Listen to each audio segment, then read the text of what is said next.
Shabbat Shalom, sejam bem-vindos. Nós vamos dar continuidade ao nosso estudo teológico sobre a religião de Israel, desde os Juízes até o exílio babilônico. É importante salientar que quando você vai fazer uma pesquisa nas redes sociais, quando você digita a religião de Moisés, vai surgir a palavra judaísmo. Religião de Daniel, vai aparecer a palavra judaísmo. Isso não é uma verdade.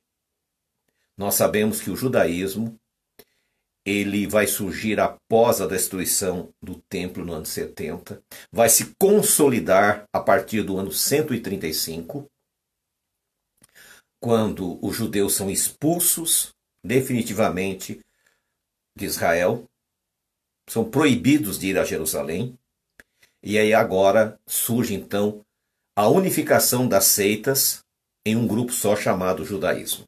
Ou seja, o judaísmo não era a religião de Israel enquanto país. Ele só vai tornar-se uma religião após na diáspora romana, no exílio romano. Mas vamos voltar para o finzinho do reinado de Davi, quando ele desejou construir um templo magnífico para Jeová, para o Deus bendito. Como nós comentamos, as escrituras nos falam que imediatamente Natanael, o profeta, Natan, ele ficou feliz com a ideia. Mas ao chegar em sua casa, ele tem uma revelação divina e o Eterno diz que ele, Davi, não poderia construir o templo. Ele volta, fala com Davi. Davi é um homem sábio. Ele sabia o motivo. Ele era um homem que tinha muito sangue nas mãos. Mas isto não impediu que ele juntasse todo o material necessário para que seu filho, Salomão, viesse a construir uma grandiosa obra, que foi o Templo de Salomão. Nós sabemos que após a morte de Davi, Adonias, que era o legítimo herdeiro, tentou assumir o governo, não foi permitido. Salomão assume como rei e agora ele vai ter uma relação inicial muito próxima com Deus. Deus diz a ele que ele poderia pedir o que ele quisesse: riqueza, poder, os inimigos na mão. E ele disse que ele queria apenas sabedoria. E em resposta, Deus disse, como ele não pediu nada disso, apenas sabedoria, ele teria tudo isso. E ele vai e realmente vai construir um templo suntuoso. Nós precisamos entender que a visão e a concepção de templo naquela época não tem nada a ver com os templos que nós temos hoje. Hoje nós temos as igrejas, as catedrais, as mesquitas, que são local de reunião e adoração. Mas não tem nada a ver com o templo de Jerusalém. Aquele templo era específico. Ele era, na verdade, o templo físico do Mishkan, que era o tabernáculo. O tabernáculo, ele era desmontável. Ele ficou muito tempo em Shiló. Agora ele é trazido para Jerusalém. E ali, no Monte Santo de Deus, é erigido o Templo de Salomão. Uma obra-prima da arquitetura. Salomão, ele recorre aos egípcios, que eram especialistas em construções. Ele se casa com uma egípcia para poder, sendo parente de Faraó, usar os arquitetos de Faraó para que aquela obra fosse realmente magnífica. Em outro vídeo nós vamos falar sobre um sistema que ele criou para que, em caso de invasão, se inimigos invadissem Jerusalém, eles poderiam rapidamente guardar os utensílios do templo e a arca sagrada em um local seguro, sem que ninguém percebesse.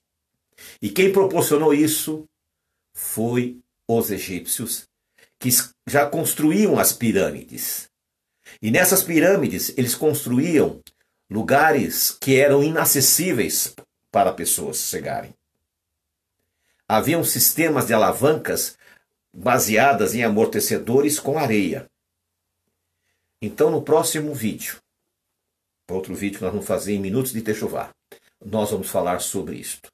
Mas hoje nós vamos falar especificamente do grande rei Salomão, que começou muito bem, mas terminou muito mal. Ele teve cerca de 1000 esposas, entre esposas e concubinas. A maioria delas, todas com um propósito político. Israel, nesta época, tornou-se muito grande. A fama de Israel se espalhou para todos os lugares. Todo mundo ouvia falar do grande sábio Salomão. O templo de Jerusalém não era uma igreja. Era um local aonde era feito os sacrifícios. Era um local aonde a Arca da Aliança, a Shekinah, ficava no Santo dos Santos. Os objetos que foram determinados por Jeová para o sacrifício estavam todos colocados ali. Não era um templo muito grande. Não era. Para ter uma ideia, no Egito, na época de Akenaton,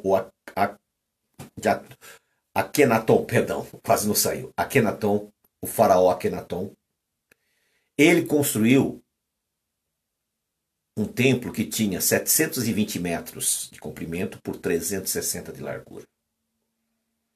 O templo de Jerusalém era 10% disto, pra você ter uma ideia. Então não era uma coisa muito grande. Mas esse templo era onde todo Israel, 3 vezes ao ano, vinham para prestar adoração ao Deus bendito. Não havia um sistema religioso semanal. Não havia um local de encontros. No futuro, surgiriam as escolas dos profetas, que era um tipo de uma escola teológica. Mas ainda não existia nenhum sistema de reunião semanal, como uma sinagoga, como uma igreja.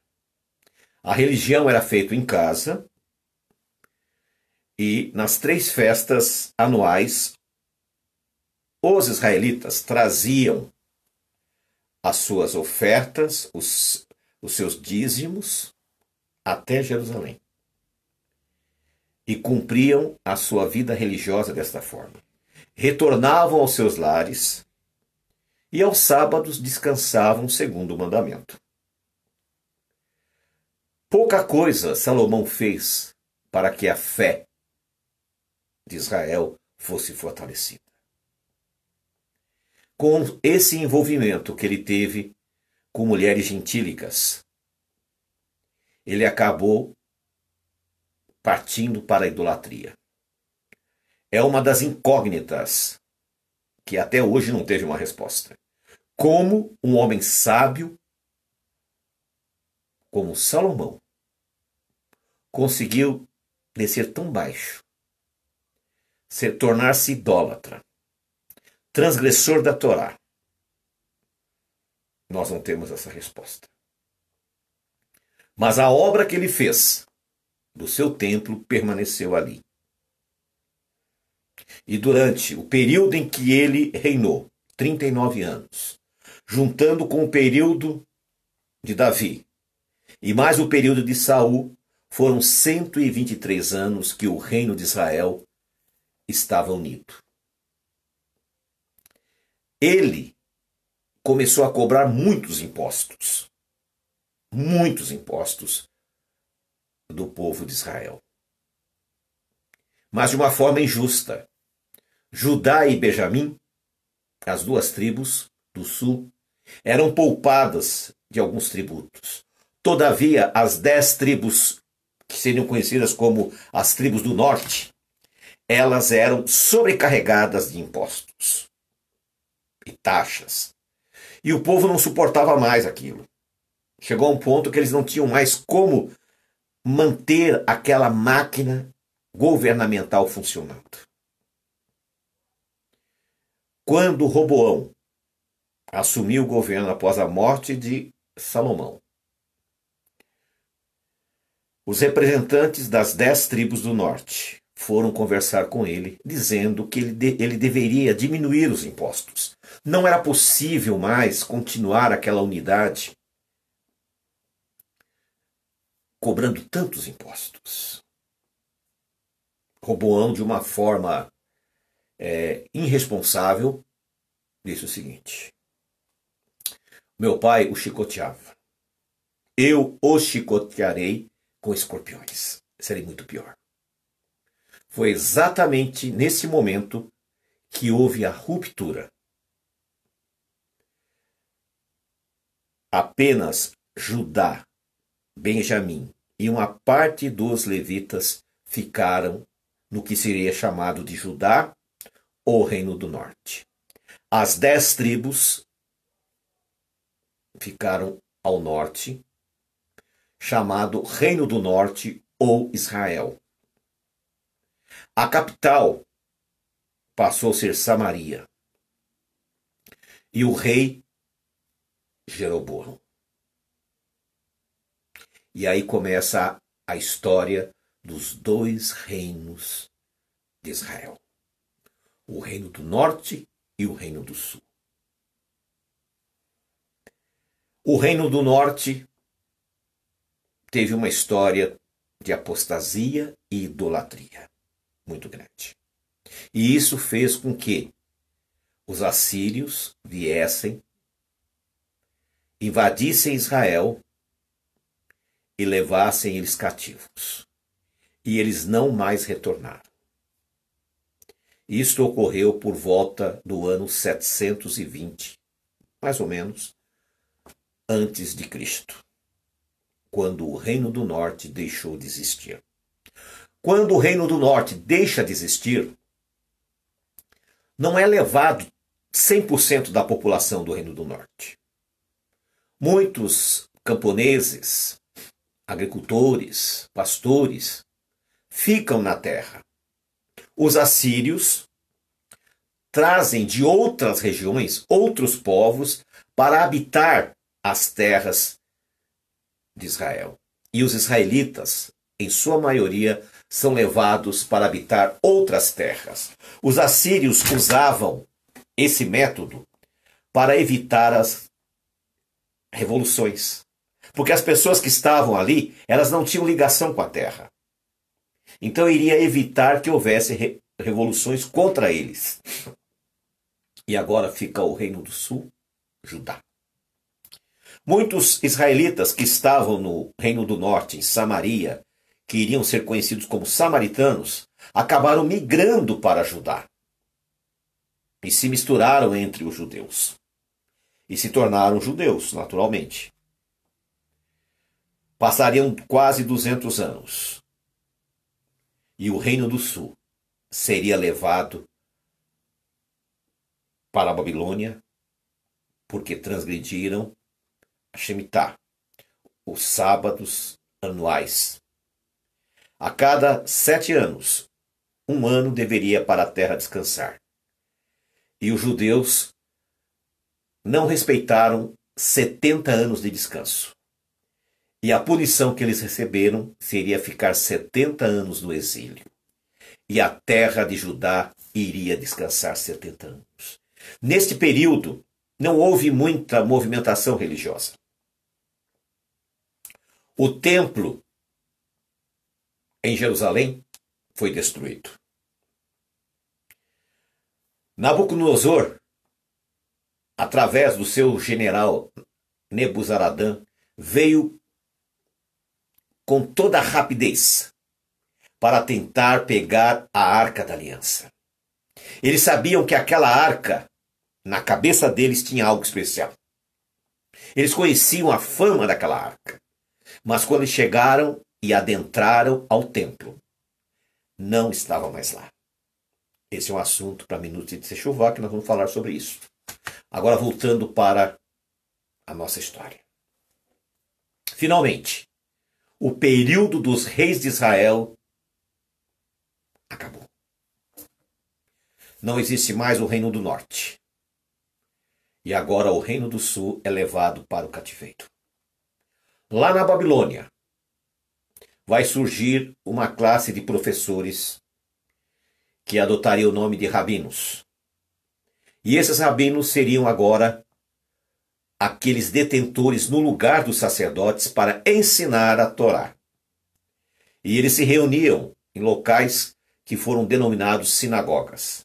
Então, aos sábados, os judeus afluíam a esses locais para lerem a Torá, para manterem a unidade espiritual nesses locais de culto. A maioria desses locais de cultos eram dos fariseus. Haviam cerca de 20 seitas, mas a que era mais, não a maior em número, mais agressiva, mais aguerrida, era chamada dos fariseus. E ali então, nos 70 anos, eles foram se afastando dos princípios da Torá. E foram criando regras, criando muros para proteger a crença que eles achavam. E eles vão criar uma nova lei, que eles vão dar o nome de lei oral, que no futuro vai ser chamado de Talmud. Esta lei oral, ela especificava como deveria ser observados os mandamentos de Deus. Um exemplo, esta lei, ela citava 59 proibições para o sábado, sendo que a Torá, a única proibição era não acender fogo. Eles não poderiam trabalhar neste dia, é um dia de repouso, mas a proibição básica era acender fogo. E agora são criados leis sobre leis e, de repente, a vida do povo judeu torna-se praticamente impossível de sobreviver. Eles não poderiam passar de uma milha, andar além de uma milha no sábado. Foram criadas muitas casas de estudo, sinagogas, próximas uma das outras.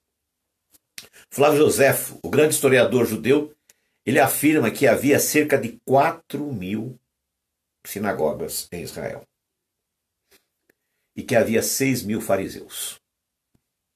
Ou seja, naturalmente quem frequentava as sinagogas não eram só os fariseus, não faria o mesmo sentido.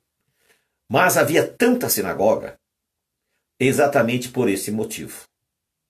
Até hoje, se você visitar os locais onde os judeus costumam morar, as sinagogas são muito próximas das casas deles, para que eles não sigam além de uma milha, além de 1.200 metros.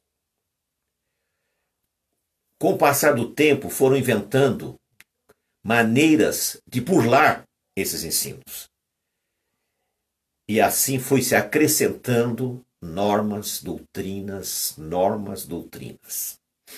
No próximo estudo, nós vamos entrar nesse aspecto, falando justamente sobre as seitas de Israel. Como falei, eram cerca de 20 seitas. Todavia, a mais importante,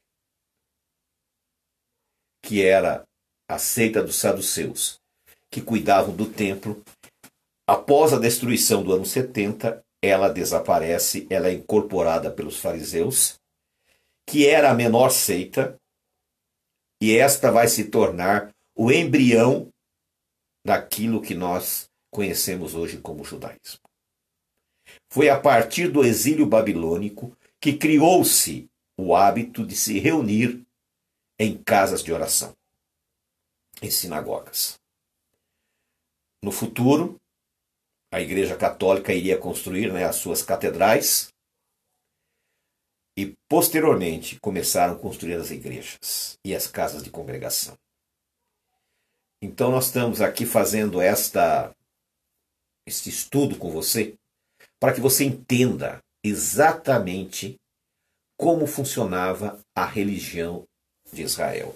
E na semana que vem, nós vamos iniciar então um estudo que está baseado nesse nosso livro, Desmistificando o Judaísmo e Suas Tradições Babilônicas.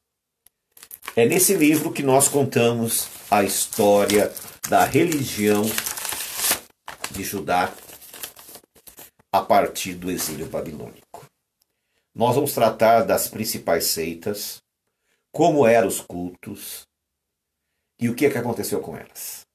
Eu espero você. Shalom, shalom, tenha um sábado de paz e alegria. Que Yeshua possa estar na vida de vocês, abençoando o seu lar, sua família. Shalom, shalom.